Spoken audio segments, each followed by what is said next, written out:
Kung titignan nyo itong lineup ng Barangay Ginebra, may posibilidad na baka itong si Ralph Koo ay i-trade na nila. At ang magiging kapalit na itong si K. Marcarino ng Terra Firma Jeep. Itong si K. Marcarino, yan yung 6'8 na backup center. Itong si Isaac Go na ngayon ay nandito na sa Barangay Ginebra. Ang dahilan nung pagkakaposibilidad na magkaroon ng ganyang trade ay dahil itong si Coach Tim Cone, nakikita niya na medyo maliit at manipis yung lineup ng Ginebra. Kung titignan natin ang center nila, itong si Isaac Go at itong si Japet Aguilar. Sa power forward si Jamie Malonzo at si Ben Adamos. Ang nipis niyan kumpara nung nandiyan si Christian Stan Hardinger.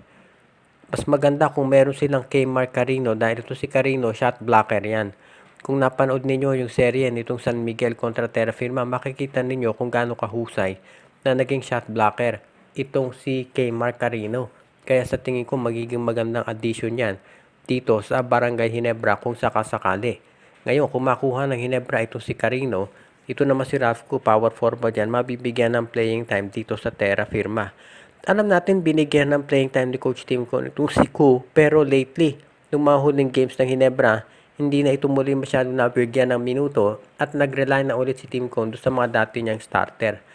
Dito sa Terra Firma, siguradong mabibigyan ulit ng minuto itong si Koo. Dahil, syempre alam natin, ang dami nang nawala sa Terra Firma. Si Isaac Go, si Stephen Holt, itong si Javi Gomez de Leaño. Pag nagkataon, baka pati itong si Kwame Tiongson mawala na rin. Kaya sa tingin ko, maganda kung makuha nila itong si Ralph Koo. Ito namang si K. Marcarino, magiging asset yan sa Barangay Ginebra dahil sa height nito na 6'8 at magiging additional center yan na magagamit nila. Lalo na at itong si Japet Aguilar ay talagang matanda na.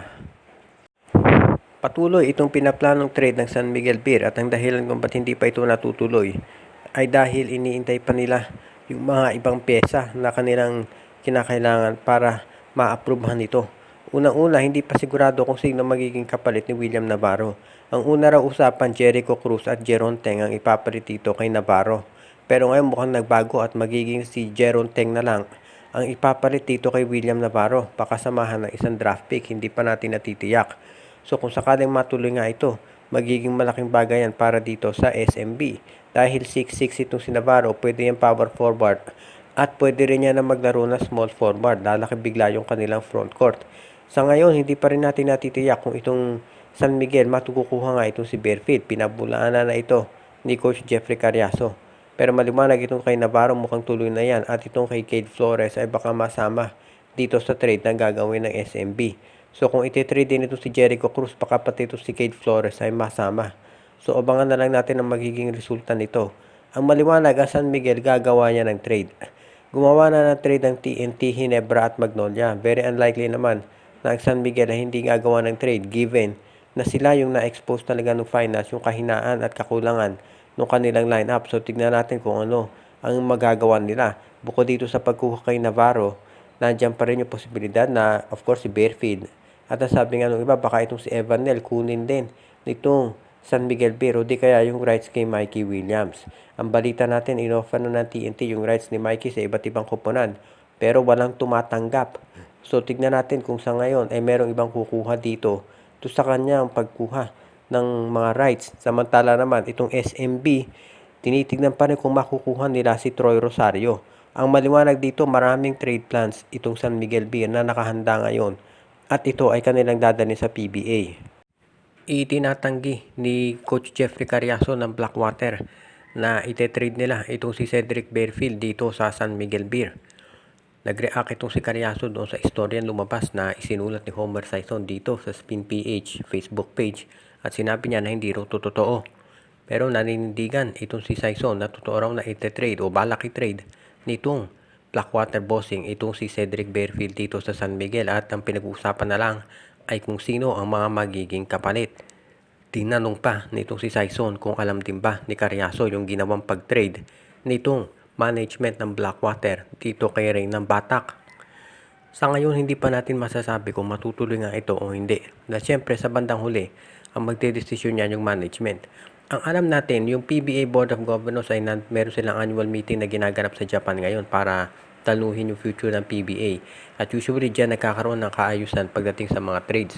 So dito natin naabangan kung matutuloy nga yung pag-trade dito kay Cedric Fairfield dito sa San Miguel Beer. May unang lumabas na report na kukunin ng San Miguel si Fairfield pero after 1 year pa. So hindi pa natin natitiyak talaga. Ang masasabi lang natin dito, depende siguro yan doon sa magiging takbo ng kanilang negosasyon. As it is, dumating na o darating na si Fairfield dito sa Pilipinas at from all indications, maglalaro daw ito dito sa Blackwater. So tignan natin kung maglalaro nga si Fairfield dito sa Blackwater o kung matitrade siya. Kung sakaling manatili itong si Fairfield dito sa Blackwater, ang laking bagay niyan para dito sa kanilang koponan. Dahil sabi nga nila, ito ay game changer talaga. Franchise player na may ituring. Kaya malaking bagay kung makuha nitong lineup ng bossing. So abangan na lang natin kung ito'y matutuloy. At masasabi rin natin na itong Blackwater bossing, mas maganda talaga kung hindi na nila i-trade si Fairfield para hindi naman sila mawalan ng mga star players na kanilang kinakailangan sa ngayon dahil nga nawala itong si Rain ng Batak. Itong si Justin Baltasar ay worth the wait ayon dito kay Coach Aldin Ayo kahit na hindi ito makapaglalaro ngayong Governors Cup dahil tatapusin niya yung kanyang commitment dito sa MPBL.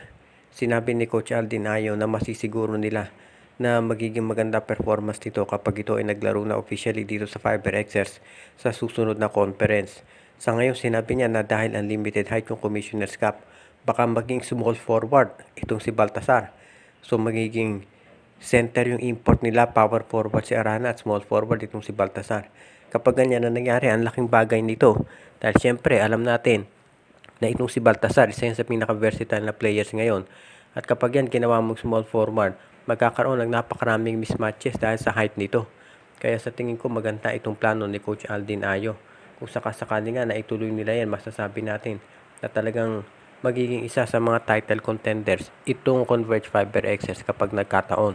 Pero syempre kinakailangan muna natin makita yung magiging laro nitong si Justin Baltasar. Syempre dito sa MPBL nakita naman natin halos regular yung triple-double nito. Pero sabi nga nila iba yung laro sa PBA. So abangan natin kung ano magiging sitwasyon ngayon. Ang maliwanag ito si Justin Baltasar ay determinado na magpakita ng kanyang kayang gawin dito sa PBA. At may mga nagsasabi nga na talagang kayang-kaya nitong gawin yung kanyang kinakailangan talaga para masiguro na magiging sulit naman yung talagang gustong mangyari ng Converge. Dahil alam naman natin, nagtank nga itong Converge para sa kanila. So tignan natin kung itong mangyayari, yung kagustuhan ni Coach Aldin Ayo na maging small forward itong si Justin Baltasar. At syempre, yung iba pang makinuhang players nitong FiberXS kapag yan nagdating na lahat, masasabi natin na talagang isa na ito sa mga top contenders nitong PBA. Itong lineup ni Coach Aldin Ayo at magiging worth it talaga yung kanilang ginagawa na pagre-rebuild sa ngayon. Shout out kay Joseph Pineda, RG Bueno at Dalina family, Joshua Giray, Espejo at Rosales family. Pinabati din natin si Malyari Mascarinas, Renato, Renren, Junjun, Marcia, Linlin Dineros, Ireneo Salangsang, Edwin Carmona Jr., Alicia Garcia, Katsakino Dukusin, Anthony Alon family, si Jason Mendoza, Dexter Domer, Edju, Jonel Alagon at ang iba pa nating taga-subaybay.